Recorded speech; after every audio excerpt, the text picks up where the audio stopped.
buenas noches, ¿cómo andan? Bienvenidos a un programa más de Seré Curioso en nuestra tercera temporada con la producción de Trimax Media en la pantalla de BTV. Esta noche vamos a hablar con un empresario de los conocidos, quizás el nombre más fuerte del transporte capitalino uruguayo. Estamos hablando del señor Juan Salgado. ¿Cómo anda? Hola, muchas gracias, mucho gusto de estar contigo. Salgado, ¿cómo fue su infancia en Timbúes y Aparicio de Saravia, Aparicio Saravia en Maroñas, ahí frente al Cante, como alguna vez ha dicho usted? Sí, hermosa, muy linda. Infancia de convivencia de vecinos, de conocerse las familias, de jugar en la calle todos los días después de hacer los deberes o sin hacer los deberes, de la juntada en la esquina, la barra de la esquina que se juntaban para jugar a la pelota en los paños de mano o a la pelota contra el cordón. Una infancia muy, la verdad, muy linda. ¿Pobreza o no tanto? No. ¿O más bien no. sacrificio? No había pobreza, había dignidad, había trabajo, había sacrificio. A la misma escuela de Guerra y General Flores, que yo fui un año, iban todos los hijos de los trabajadores. En definitiva, era todo un barrio de trabajadores. Las casitas obreras, las casas que se hacían con los planos aquellos que eran los planos económicos, pero que eran unas casas que no le faltaba nada. Sí. Los chiquilines, incluido, que no teníamos 4 pantalones y se hacían las rodilleras porque había que arreglar porque se rompían. Claro, el remiendo. Pero limpitos.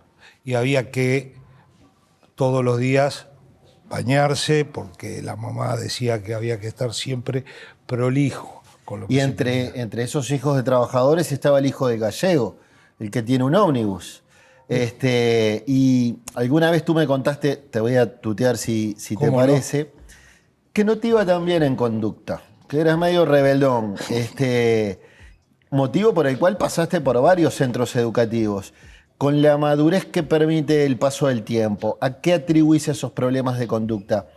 ¿Había algo que pasaba en tu casa que hacía que después en la escuela fueras medio pillo y complicado en clase? ¿O a qué lo atribuís? ¿O tu personalidad, quizás? En mi casa, el ejemplo que vi fue de mi padre trabajando en el ómnibus todo lo que podía. Estaba poco, porque estaba trabajando continuamente. Y de mi madre, que trabajaba todo el día. Tenía un terreno de 600 metros donde plantaba, donde tenía gallinas, donde tenía todo tipo de legumbres, y yo tenía que regar y tenía que ayudarla. O sea que por ahí no venía el tema, venía yo creo que en mi forma de ser. Era inquieto, era muy inquieto. Y como que estaba en todo, ¿no? Quería estar en todo. Era así, pero eso fue lo que me llevó a que me cambiaran. Y bueno, también me cambiaron muchas veces por esa... Yo era hijo único. Entonces, esa preocupación de los padres, de mi madre, que estaba arriba mío continuamente, de decir, no, hay que llevarlo a otro colegio, porque si no, bueno, no va a salir mal. Y bueno, y ahí me llevaba, y ahí me fue llevando, me llevó desde públicos, ya digo, desde la escuela de Guerra y General Flores, a la Sagrada Familia, y después... Está bien, no era solo los problemas de conducta. No. Bueno, hace unos años tú me dijiste... El ómnibus fue un personaje central en el barrio y me hablaste de 2 fechas en las que ese ómnibus se llenaba, el 1 de enero y el 1 de mayo. ¿Por qué? ¿Qué pasaba esos días? Y bueno, porque el ómnibus trabajaba todos los días, en aquel momento trabajaba absolutamente todos los días del año, y de alguna manera los vecinos... Era eso, el barrio del relacionamiento, del buen relacionamiento de los vecinos. había que darse cuenta. Uno se da cuenta fácilmente hoy lo que pasaba, pero en ese momento éramos casi que familias. Entonces, ¿qué le podía brindar esa familia al resto de la comunidad que tenía alrededor?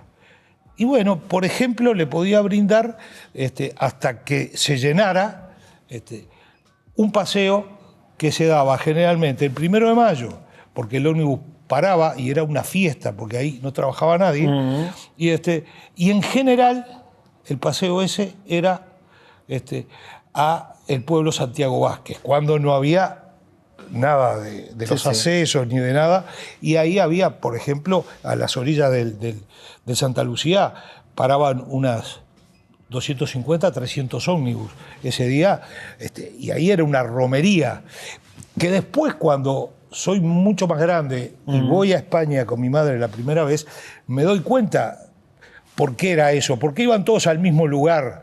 Y uno empezaba a caminar entre los ómnibus y estaba la gente y te ofrecían empanada gallega, te ofrecían esta comida, te ofrecían el vino casero. No, probá este que es mejor. Había una movida turística. Era una movida que venía justamente de su juventud, claro, de los pueblos, del interior profundísimo de donde retomar venían. Tradiciones que venían, que también vinieron en los barcos, ¿no? Exactamente. Y en enero, 1 de enero, era más bien para la costa. Entonces, pasando el puente de Montevideo, ya era casi que estábamos en el gran balneario, y lo que estábamos pasando era ahí a Lagomar, por ejemplo.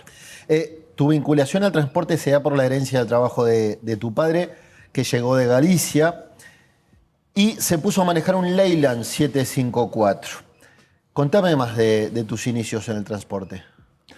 Bueno, sí, mi padre llegó antes de trabajar en el 754, fue empleado en Cucha.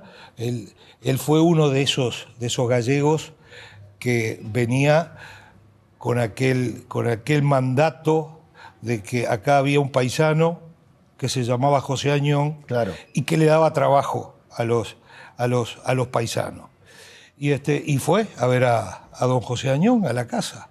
Y ahí se encontró, por ejemplo, que don José Añón te daba trabajo generalmente de guarda, y la señora, había una prueba, para entrar de guarda se le hacía una prueba, que era prácticamente sumar y restar, porque, claro, le daban los boletos, el boleto tenía una numeración, cuando vos terminabas tenías otra numeración, restabas, y esa era la plata, multiplicado por el número era la plata.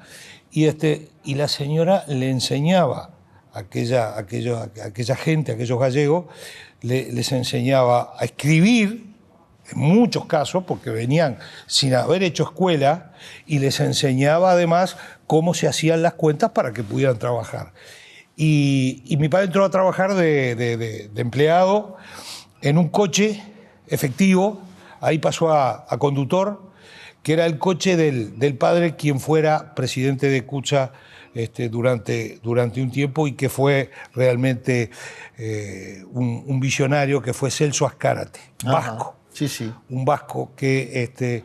y ahí la intendencia aumenta la cantidad de permisos en Montevideo en ese momento y distribuye esos permisos. ¿Con qué condición? Que había que darle, de ese permiso, que era un ómnibus entero, había que darle una participación pequeña, pero a algún empleado. Y cada dueño de ómnibus, en ese momento prácticamente cada uno era dueño de un ómnibus, elegía a algún empleado. Y don Celso Azcárate eligió a mi padre para darle ese porcentaje que tenía que darle en el 754, y ahí mi padre pasó a trabajar, y a trabajar mucho tiempo tratando de pagarle y comprar de alguna manera, punto por punto, para llegar a una cuarta parte de un ómnibus. Sí, sí, Esa es la historia. Me voy a tus inicios, porque en un momento dado vos terminás los estudios secundarios y le decís a tu padre, estudiar no voy a estudiar. Quiero empezar a trabajar ya. O sea, no te gustaba el estudio. No. Una carrera larga, no. Y veo que tampoco tenías ese mandato social de mi hijo, el doctor de Florencio Sánchez, ¿no? Fuiste administrativo, manejaste un taxi, después fuiste guarda, chofer, y sobre los 23 años tú preferiste manejar el ómnibus de tu padre. Y tengo entendido que te encantaba manejar, sí. Era tu vocación, ¿no? Me gustaba mucho manejar. Desde chico me sentaba con el ómnibus apagado. Cuando mi padre traía el coche en algún momento a la puerta de casa, bueno, nos juntábamos todos los gurises del barrio. Ajá. Y unos hacían de guarda, tocaban la campanilla, otros de chofer. Y bueno, sí, era algo, era el sueño de la vida poder manejar, sin duda. Tu padre te puso una cuarta parte a nombre tuyo en la línea I 724. Alguna vez me contaste para Montevideo Portal. ¿Cómo fue eso? ¿Recordás cómo reaccionaste?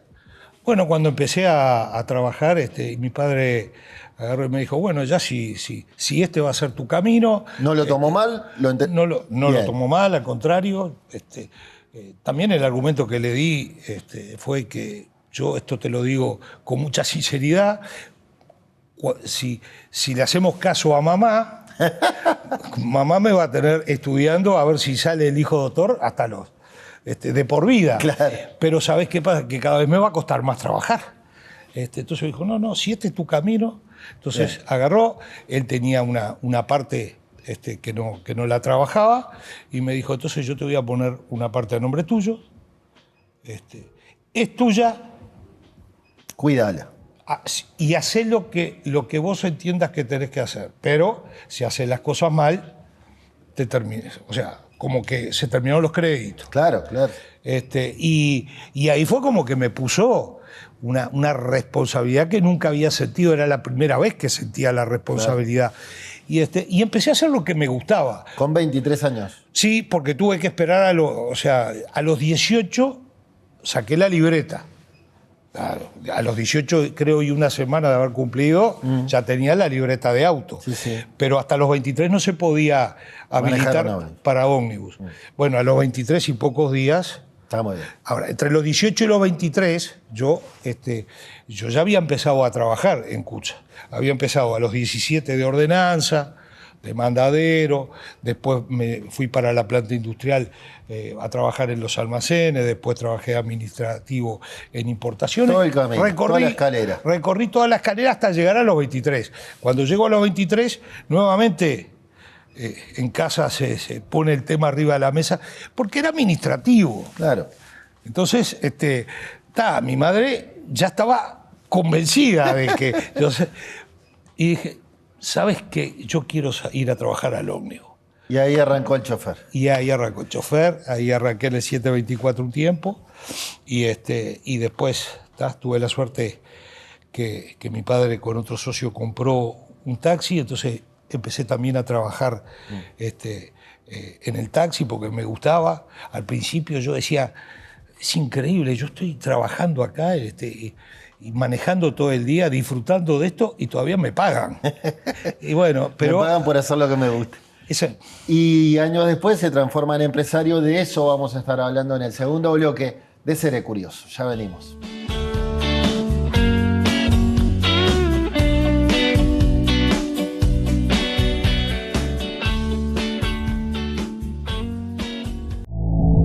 Oportunidad, del latín op, hacia, y portus, puerto. Hacia el puerto van las oportunidades y desde ahí llegan a todos.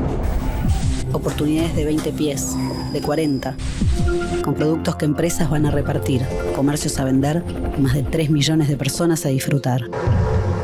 Otras que viajan el mundo en botellas de tanat, cortes de res o granos de arroz. También en cada carga que llega y sigue hacia otros países van oportunidades para el nuestro. Oportunidad es estar frente a algo bueno. Hoy tenemos la oportunidad de convertirnos en una gran puerta de entrada y salida del continente y pasar de ser un puerto modelo a ser un puerto hub regional.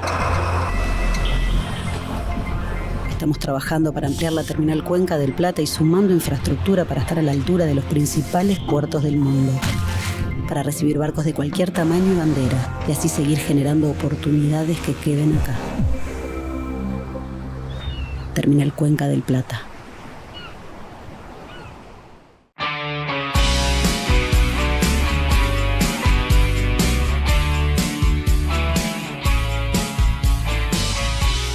Estamos charlando con Juan Salgado en la noche de Seré Curioso. Quiero preguntarte, ¿sos de los que perdés las llaves, el control remoto o de los que se olvidan de la billetera? No te preocupes, porque ahora tenés la app Bro a mano, la billetera electrónica del Banco República que te permite pagar todo desde tu celular, hacer recargas de celulares, pagar servicios y más. Es facilísimo. Bro a mano, si está a mano, es más fácil. Seguimos charlando con Juan Salgado. En los años 90 empezaste a trabajar en el directorio de CUTSA. ¿Quién te lo propuso? ¿Fue tu padre? Tu padre fue fundador de la lista 5. ¿Empezó todo ahí? ¿Tu camino en el directorio? Sí, empezó todo ahí. Yo lo acompañaba de chico a las reuniones que él tenía, cuando eran reuniones informativas, cuando Celso Azcárate era presidente. Él fundó la lista 5 junto a Celso Azcárate, y a las reuniones semanales que había de información, y yo lo acompañaba. Y claro, iba formando mi grupo, por más que era chico, iba formando mi grupo de relacionamiento y de amistades. Había comidas, había cosas, así que por ahí empezó y sin duda la afinidad por la propia lista. Pero mirá qué curioso, me dijiste para Montevideo Portal, yo me había imaginado entrar al directorio muchas veces, pero cuando me lo proponen, no. No, exactamente. ¿Por qué?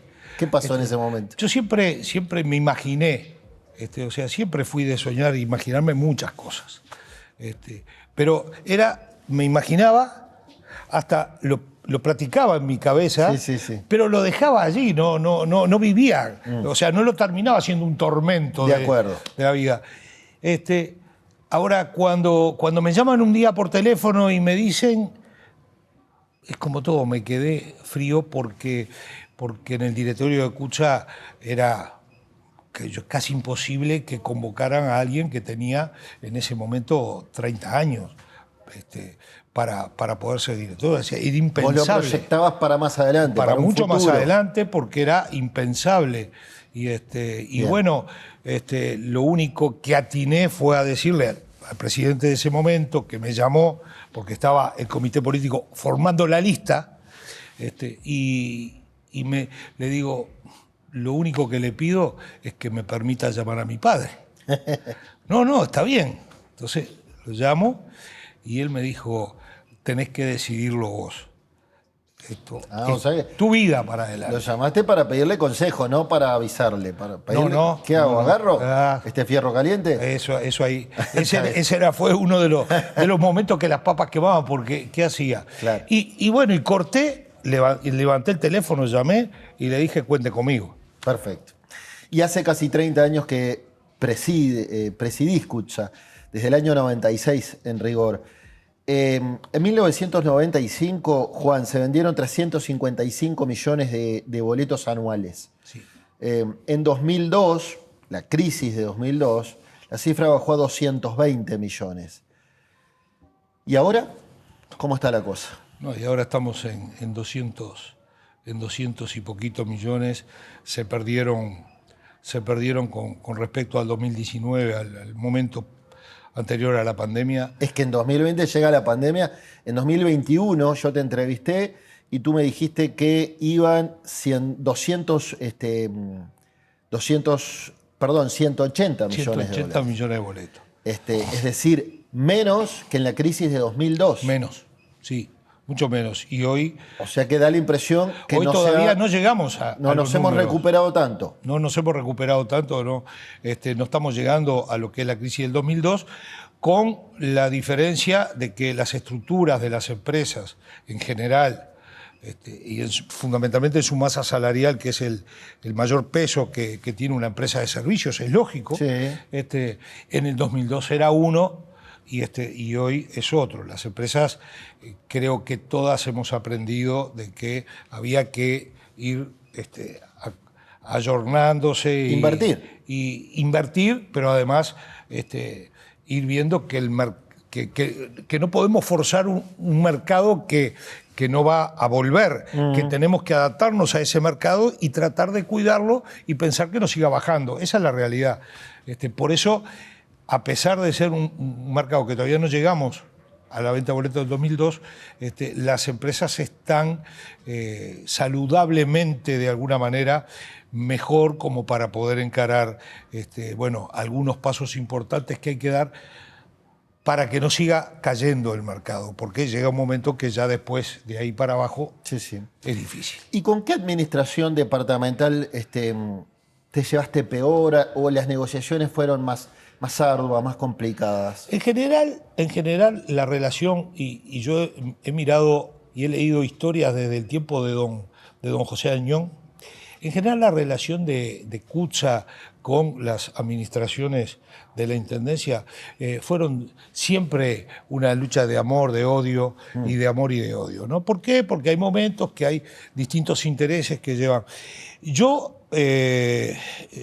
viví los últimos momentos de la administración del doctor Tabaré Vázquez, viví las dos administraciones de Arana, Ehrlich, Ana Olivera, Daniel Martínez, Carolina Cose y este último tramo de 1 año y medio de administración. O sea, los he vivido a ¿Y con todos. alguno le costó más? No, Con Vázquez se terminó siendo hasta amigo personal. Sí, lo de Vázquez era un tema aparte, era un tema personal absolutamente con él y con la familia. Y nunca entreverábamos. Es difícil de creer. Trabajo es trabajo. Difícil Y la de amistad creer, iba por otro lado. Difícil, exactamente. Pero la responsabilidad y la representación que tenía uno, que con la misma legitimidad él defendía, y había que entenderlo, los intereses que tenía que defender como yo también. En realidad tuvimos roces y algunas situaciones con todos, pero yo diría, con todo fue en base a respeto, a agotar, por lo menos nuestra línea de trabajo fue agotar, y se lo decimos siempre al principio, cada 5 años tenemos que volver a aclarar, a hacer las cosas, a discutirlas, agotar todos los tiempos de discusión dentro de los ámbitos que hay que tenerlo. Pero en 2015 tú le dijiste al país que la administración de Ana Olivera había sido la peor de todas, por lo menos hasta ese momento. Fue cuando en esa administración se dio la construcción del polémico Corredor Garzón, por ejemplo, ¿no? Sí. A ver, yo le tengo... 10 años después, ¿seguís pensendo lo mismo? Yo voy a aclarar una cosa, porque si no parece que uno... Que hay algo personal con Olivera. Yo le tengo mucho respeto, es más, le tengo cariño porque hemos conversado muchísimo con Ana Olivera durante todo ese tiempo, y yo le he hablado muy sinceramente y ella no puede decir otra cosa. Bien. Pero sin duda, hoy lo que pienso es que lamentablemente tenía razón y me quedé corto. ¿Ah? Corredor Garzón no era la obra como para empezar. O sea, casi se parece lo que empezaron a hacer con el Corredor Garzón a lo que sería un diagnóstico que hoy estamos todos de acuerdo que hay que hacer una obra importante a nivel metropolitano. Pero la experiencia, muy humildemente lo digo, pero la experiencia que nosotros teníamos, que nuestros técnicos teníamos, que nuestra gente, choferes y guardas tenían, no era que el principio de la reforma había que hacerlo en el corredor Garzón. Segundo, yo trabajé en el 724, trabajaba en la línea ahí, que uno de los recorridos que hacía era el 174. En aquellos tiempos, el 174, además de ir a Melilla, además de ir a esos lugares, paraba, el destino normal de él era Plaza Colón. Cuando llegabas a la plaza, ibas por Garzón, llegabas a la plaza, estaba el bar, doblabas a la derecha en la plaza, y atrás de la plaza, contra un alambrado que pasaba el tren, era la terminal. Ese lugar era el centro de donde toda la gente de allá de Melilla, de Lezica, de todos los lugares, venía y se concentraba ahí, y de ahí se movía para el resto de Montevideo, o para el centro o para afuera. Se hizo una terminal a 700 metros de ahí, que como edificio estaba bárbaro, pero no era el lugar donde la gente iba, mucho menos ahora con la seguridad. Entonces, yo lo que digo es esto: sí, no estaba de acuerdo. Como no estaba de acuerdo yo, no estaba de acuerdo muchísima gente que no se animaba a decirlo, pero hoy digo, qué lástima, porque se podía haber hecho otra cosa. ¿Y las bicisendas, Juan? Porque fueron polémicos, claramente. Lo fue, lo recuerdo, el corredor Garzón. Tú me dijiste, yo le respeto mucho a Don Olivera, pero lo del corredor Garzón fue increíble, fue un gasto absolutamente innecesario, fue algo que se hizo al revés de lo que se hace en el mundo. En algún momento dije que las empresas consultoras eran piratas. Esto me dijiste para Montevideo Portal y ya estuvimos hablando del corredor Garzón. Ahora me decís, me quedé corto. ¿Y las bicisendas de COSE, que también levantaron polémica? Bueno, sobre todo por 18 de julio, ¿no? Sí, bueno, lo que pasa es que yo tengo la idea de que hay que crear las condiciones para que convivan todos los mecanismos de traslado, para que puedan ir las bicicletas, para que puedan las motos, para que puedan los autos por los carriles y el transporte colectivo por el suyo. Pero después hay que medir el impacto. Creo es decir, que cuánta lo que hay gente que ordenar, efectivamente las usa. Claro, ¿no? creo que hay que ordenar. Hay que ordenar para darle inclusive mayor seguridad. Los números nos están prendiendo las alarmas con total claridad. Y a veces nosotros nos centramos en qué cantidad de accidentes que hay. 60 y pico % de los accidentes son en moto. Los graves y los fatales. El transporte colectivo, la cantidad de accidentes que tiene en general, no llega al 1% en accidentes fatales. Hay 60.000 autos, se está anunciando para este año, que se espera una venta de 60.000 autos, de los cuales 30 y pico mil autos van a estar circulando y van a quedar circulando en Montevideo y en el área metropolitana. Vaya si tendremos que buscar de qué manera, ya que las condiciones geográficas no las tenemos. Montevideo no tiene un 9 de julio como hay en Argentina, que es facilísimo hacer cosas, porque tiene los espacios. Montevideo tiene un 18 de julio, donde tiene una calle paralela, que es Colonia, pero de salida tiene una calle paralela, que es hasta Ejido. Y después es dificilísimo canalizar el tránsito. Entonces hay que pensar en otras cosas, pero hay que pensarlo. Tiene que ser ordenado y con mayor seguridad. Sin duda que se necesitan bicisendas. Pero hay que ver dónde se pueden poner para que convivan dentro de la sociedad, que conviva el que camina también. Sí, sí. Vamos a una pausa. Ya venimos, estamos en la noche de Seré Curioso con Juan Salgado. Ya venimos.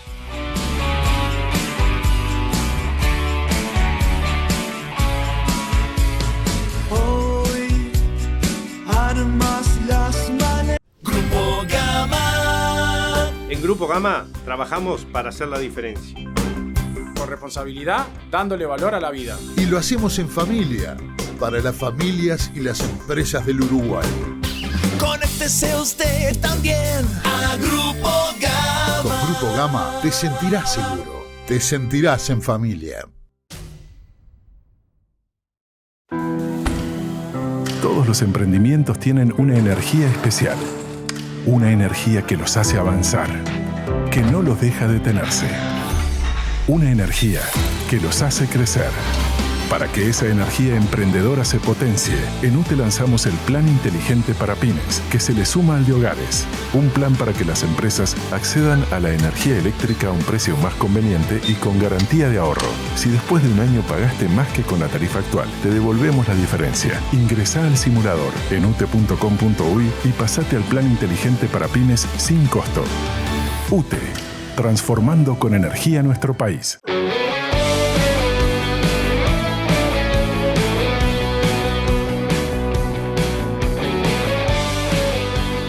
Seguimos en la noche de Seré Curioso y me voy a poner los lentes de Óptica Ruglio para decirles que en julio Óptica Ruglio viene con una promo que no vas a poder dejar pasar. El 1+1 está de vuelta, compras un armazón con cristales y te llevas un segundo par completo totalmente gratis. Aplica para lentes de lejos, de cerca, bifocales y multifocales.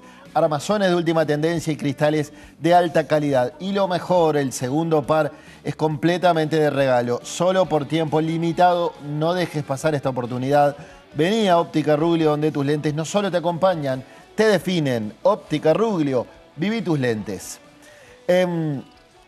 Juan, hace unas semanas dejó su cargo el intendente Mauricio Zunino y asumió en su lugar Mario Vergara, el frente amplista al frente de la Intendencia de Montevideo. Sobre la hora, en los últimos días, tú cruzaste a Zunino. Dijiste, es el perfecto manual de lo que no se debe hacer. Aseguraste tú que desde que está el subsidio era la primera vez que había demoras en los pagos.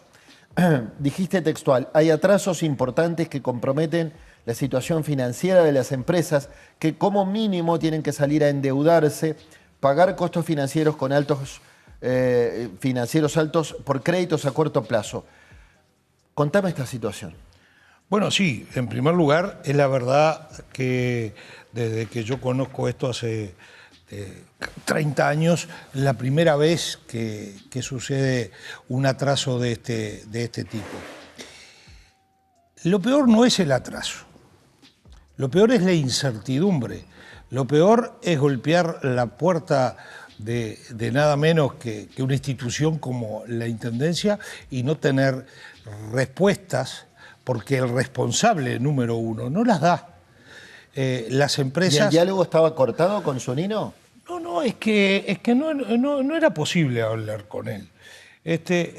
Las empresas no tratábamos de, a través de algún director, a través de alguien, algún interlocutor, porque ya no había muchos responsables en el medio, porque o por un motivo o por otro se habían ido de los lugares.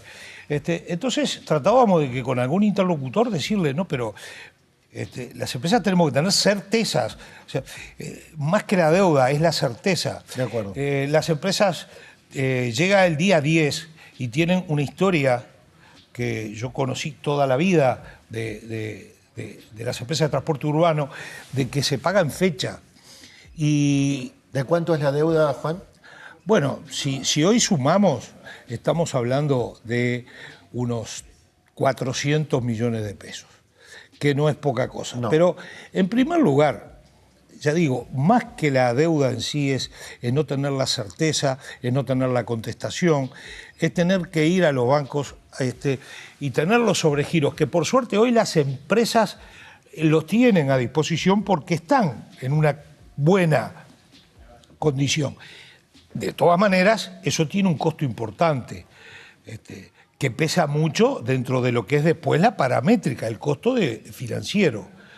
Pero también se puede correr el riesgo que cuando sucede que no se pagan, que los bancos digan, bueno, hoy no te hago el sobregiro. Y entonces ahí es donde viene el problema. Está bien. Es más, porque parece que fuera, bueno, hay mucha gente que vende cosas y son proveedores de algo y demoran meses en cobrar. Había partidas que la Intendencia tenía que recibir por medio del Ministerio de Transporte, que era de estudiantes gratuitos para todas las intendencias del país, que las intendencias tenían que en forma automática transferirlas a las empresas. Y en algún caso demoraron 3 meses en transferir. Ajá. Ahora, yo recién recordaba algunas cosas que tú le dijiste a Zunino ya en los últimos días de su administración, pero él te contestó también por la prensa. Dijo, si seguimos con una lógica de incremento de subsidios sin transformación, vamos a un modelo de crónica de una muerte anunciada, donde cada vez el aporte sea más grande y no tengamos soluciones definitivas de fondo. Hoy estamos brindando entre 55 y 60 millones de dólares en subsidios anuales. El gobierno nacional también brinda una cifra algo superior a eso. Hoy el sistema de transporte de Montevideo tiene un nivel de subsidios altísimo y un sistema que no termina de generar las condiciones necesarias. Y finalizó con lo que interpreto es un tiro por elevación. Dijo, es muy fácil ser capitalista pudiendo jugar a ser empresario con 120 millones de dólares de aportes del gobierno nacional o departamental. Así que, por alusión, como dicen en el Parlamento, por alusión, tiene la palabra el empresario Juan Salgado. Bueno, ahí demuestra claramente que no entendió nada. No entendió nada. Primero, las empresas de transporte no reciben subsidio ni del Estado ni de la Intendencia de Montevideo. Quienes reciben subsidio, quienes reciben beneficios en el pago del costo del boleto son los estudiantes, los gratuitos que no pagan. Alguien los tiene que pagar. Los estudiantes A y B, que son los de segundo ciclo y los universitarios, los jubilados A y B, o sea, el famoso plan ABC, por ejemplo, los beneficios que se le da a quien usa la STM, de que cada determinada cantidad de viajes tiene viajes gratuitos que se le acreditan. O sea, no es a las empresas. A mí me extraña que un contador, o creo que por esa rama andaba, y que habiendo sido director de la parte económica de la Intendencia, no haya entendido nada de lo que fue el subsidio, que arranca en los años 90, y que lo único que hacen las empresas es cobrar lo que efectivamente el servicio que dan. El servicio se da y en su momento, para que no lo pagara el que subía al ómnibus con el precio de la tarifa, el intendente de aquel momento, en el primer caso el doctor Tabaré Vázquez, y después se fue reformulando, dieron ese beneficio a nivel general. El boleto gratuito para los estudiantes de todo el país eran estudiantes que si iban a estudiar pagaban, y en algunos casos no iban a estudiar porque no tenían para pagar el boleto. Bien. Y se dio. Así que sin lugar a duda que Zunino, el pasaje que tuvo por la Intendencia, no entendió absolutamente nada. Bien.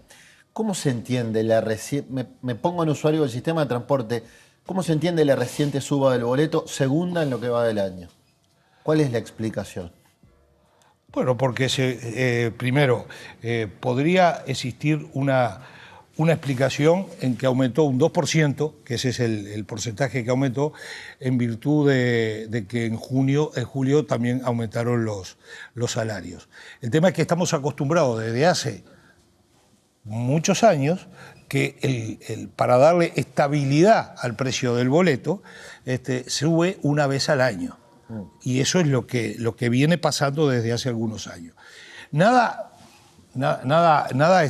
prohíbe de que exista a mitad de año un ajuste complementario que en definitiva, si después en enero nuevamente tiene que aumentar, va a ser menos de lo que tendría que aumentar. Porque es un adelanto. Pienso en el montevideano promedio, que usa el sistema de transporte, y lo que ven en los noticieros, bueno, asumió Vergara, y seguramente le eche las culpas a Vergara de este aumento del boleto. No. Y capaz que...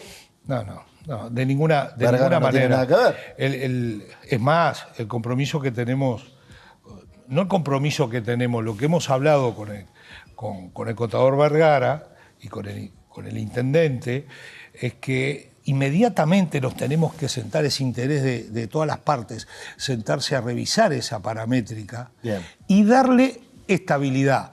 Yo estoy seguro, porque primero no fuimos consultados por Zunino, yo no sé ni dónde estaba, no fuimos consultados, pero no solo no fuimos consultados, estoy segurísimo, no lo pedimos, las empresas no fueron formalmente a pedir, bien, como podría ser en enero, un aumento.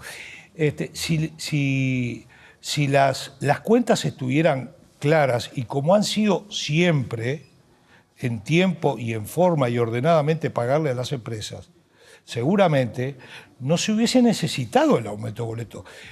Le voy a dar un número, y yo no soy contador, yo soy el que iba de escuela en escuela y no se recibió, pero los números de almacenero me van quedando bastante bien. El costo financiero hoy que tienen las empresas de transporte de Montevideo es de un 4% en el precio de la tarifa. Si se pagara todo en fecha, seguramente ese 2% que aumentó ahora no se precisaba aumentar. Está bien. Vergara prometió cuando asumió que lo que se ha hecho bien lo va a continuar y va a hacer cosas nuevas en lo que no se hizo bien en la gestión Cose-Zunino, digamos. En el transporte, tomando esta promesa de Vergara? ¿Qué debería continuar y qué debería hacerse de otra forma? Bueno, a mí no me caracteriza tirarle flores generalmente a nadie, ¿no? Pero yo tengo que decir, a nosotros nos da una tranquilidad importante esta nueva administración liderada por Mario Vergara. Primero, por la transparencia. Segundo, por el trabajo. Tercero, por la dedicación. Cuarto, porque él tiene una capacidad técnica importante, porque ha ocupado cargos importantes. Las discusiones con él se van a enriquecer, porque no va a ser algo que nos quedemos de boca abierta pensando qué quiso hacer, no. Él va a tener las cosas. Pero por sobre todo esto, se lo resumo solo en una palabra, va a tener sentido común. Es una persona de sentido común, así que yo creo, nosotros vamos a acompañar los cambios, vamos a acompañar los proyectos que se quieran llevar adelante, siempre y cuando sean buenos para la gente, para ser buenos para nosotros. ¿Y qué tiene que pasar, Juan, para que la gente se sienta atraída nuevamente por el sistema de transporte? Es decir, para que diga, quien tiene auto, diga, voy a dejar el auto en la cochera de mi casa porque ya está explotado las avenidas, las calles de cantidad de autos, y diga, me voy a subir al ómnibus. ¿Por qué me dan ganas de subir al ómnibus? Porque hoy lo que me dicen los usuarios es el boleto caro, unidades que no están en el mejor estado, ómnibus que no llegan en tiempo a la parada. ¿Qué tiene que pasar para que la gente vuelva a tener ganas de dejar su coche en la cochera y subirse al ómnibus? Bueno, lo que sucede hoy, en primer lugar, es que el precio del boleto está en el quinto o sexto reclamo de que puede tener en general la gente. Esa es una realidad. Hay otros reclamos anteriores al precio. Hay otros reclamos. El mayor reclamo, o sea, ¿qué tiene que hacer? Muchas cosas, pero dos o tres. Las empresas ya están haciendo, invirtiendo fuertes sumas de dinero en unidades nuevas que tienen aire acondicionado, que tienen accesibilidad no solamente para discapacitados, sino accesibilidad universal y piso bajo para subir y para bajar, que prácticamente quedan a ras de lo que es el cordón. Puertos USB, láminas, se han modernizado. La flota se modernizó. La flota más nueva de toda la historia del transporte hoy está a disposición de Montevideo. Hoy tenemos, en el caso de Cucha, 171 unidades eléctricas circulando. Pensaba eso, las unidades eléctricas también. 171, 50 están en el agua, que están llegando dentro de 30 días, y el resto, a llegar a 280, que fue aquel compromiso que hicimos de la cuarta parte de la flota en el 2025, va a estar llegando antes de fin de año. Bien.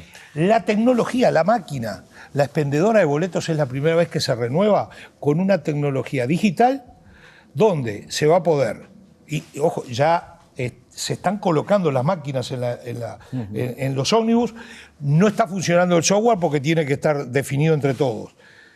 Se va a poder pagar además de la STM, con tarjeta de crédito, con tarjeta de débito, con QR. O sea, la herramienta está. ¿Qué falta? Es darle la solución al mayor reclamo que hay. Quiero que, si encuentro, en lugar del auto, viajar en el transporte colectivo y que me lleve más rápido, que no tenga menos tiempo entre origen y destino. Y el sistema de transporte metropolitano, ¿no? Pero eso lo tiene que hacer. Pero eso lo tiene que hacer el Estado y las intendencias involucradas. Las empresas tenemos que estar para dar nuestro empujón desde el lado de la operación. Vamos a la última pausa. Venimos a cerrar esta charla con Juan Salgado en la noche de Seré Curioso.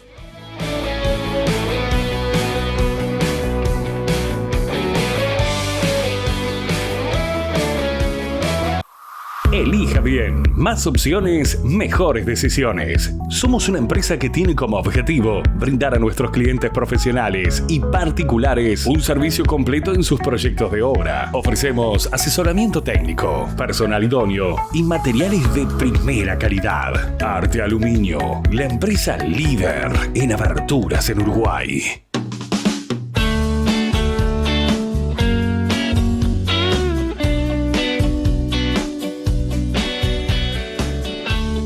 instantes finales de esta preciosa charla con el empresario Juan Salgado. ¿En qué te reconoces, el Juan de hoy, cuando te mirás al espejo con el niño de Timbúes y Aparicio Saravia? Inquieto, amigo de los amigos, que me gusta estar rodeado de gente, que aprecio la familia y los amigos como una única cosa. En general eso, y que no me quedo quieto. Está bien. O sea, que siempre estoy tratando de hacer algo. Recién veíamos que Zunino te tildó de capitalista. ¿Sos un hombre rico? No. Soy un hombre rico en cuanto a mis afectos y a mi familia. Tengo 4 hijos, una esposa que ha tomado la posta de mi madre. Siempre yo tuve una mujer al lado que me ayudara, y tengo 4 hijos divinos con su vida ya hecha, y tengo 4 nietos preciosos. Está bien. Con esa definición sola, soy rico. Está bien. Como dijo el gran contador Damiani, Sí. En Uruguay hay riquitos. Sí, es verdad. Y hablando de connotados manchas, bueno, Roberto Ruglio te envía estos lentes de óptica Ruglio. Muy bien. Y bueno, quiero hacerte la pregunta del estribo. ¿Sos feliz? Soy feliz. Vuelvo por la familia, pero soy feliz porque en la vida pude hacer lo que me gustaba. Lo hice con... Cada una de las cosas que hice las hice con pasión, las hice con amor, las sigo haciendo con amor. Yo creo que es difícil estar en una lucha constante. Ser empresario en el transporte es diferente a otras. Todos los días sucede algo nuevo. Cuando vas a sacar la flota a las 4 de la mañana pasan cosas. Sí, sí. En la vida del empresario de transporte pasa igual. Y solamente se puede llevar adelante tantos años si uno está enamorado de esa causa. Por supuesto. Fue un proyecto de vida, fue ese doctorado que no tuvo la vieja, pero la famosa Universidad de la Vida. Pero que se lo di, y por eso soy feliz. Poder hacer lo que a uno le gusta no tiene precio. Claro que sí. Gracias, Juan. Muchísimo gusto estar contigo. Señores, gracias por la compañía. Hacemos con mucho cariño este programa con los amigos de Trimax Media en la pantalla de BTV. Y hablando de Trimax, déjenme recordarles, sugerirles, exigirles, diría yo, que ingresen a YouTube, busquen Trimax Live y se suscriban. Así reciben todas las notificaciones de toda la programación, de los programas que se ven en televisión, del streaming, que está notable, con más de 15 programas, y hacemos con mucho esfuerzo, pero reitero, con mucho cariño desde esta casa. De mi parte, los esperamos la semana que viene, el jueves próximo, en la pantalla de BTV. Chau, chau.